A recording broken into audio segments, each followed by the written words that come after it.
This isn't your average Cinderella tale. It's darker, crueler, and terrifyingly real. In the fictional land of Swedlandia during the 18th century, beauty wasn't just admired, it was worshipped. And for families like the Hellings, beauty was the only path to survival. This is where our story begins, with Elvira Helling, a teenage girl constantly called ugly. A big nose, braces, and no one ever looked at her twice, except her mother, Rebecca, and not out of love. Rebecca, a manipulative widow, believed in only one thing: beauty is survival. She didn't care if Elvira cried herself to sleep every night from swallowing diet pills, or if her skin blistered from black market whitening cream.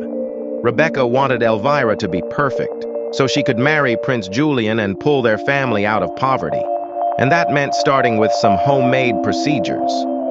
In a dark room lit only by flickering candles, Rebecca broke Elvira's nose using a metal ruler and a block of wood. Elvira's tears mixed with blood as she screamed into a towel.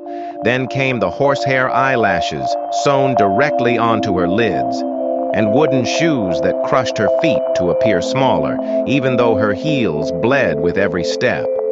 But the worst part was the creature planted inside her, a tapeworm, to help her lose weight.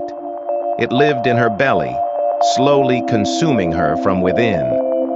The royal ball was approaching. Elvira, now beautiful by her mother's standards, wore a silk gown and an oversized powdered wig. But behind the forced smile was a fading body and a broken spirit. She nearly fainted as they walked toward the carriage. Rebecca didn't care. "Pain is beauty," she whispered, "and you're almost perfect." Inside the grand palace, Elvira stole the spotlight.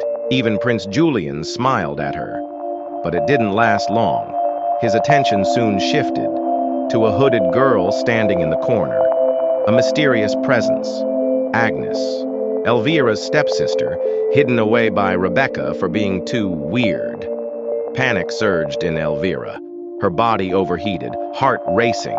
The tapeworm inside her twisted violently. She knew the prince was searching for the girl who'd left behind a glass slipper, and if Elvira's foot didn't fit, then she'd make it fit.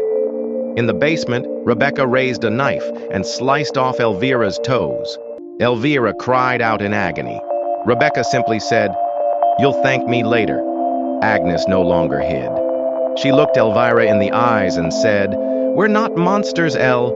We're just victims of a mother who was afraid." In that moment, Elvira understood.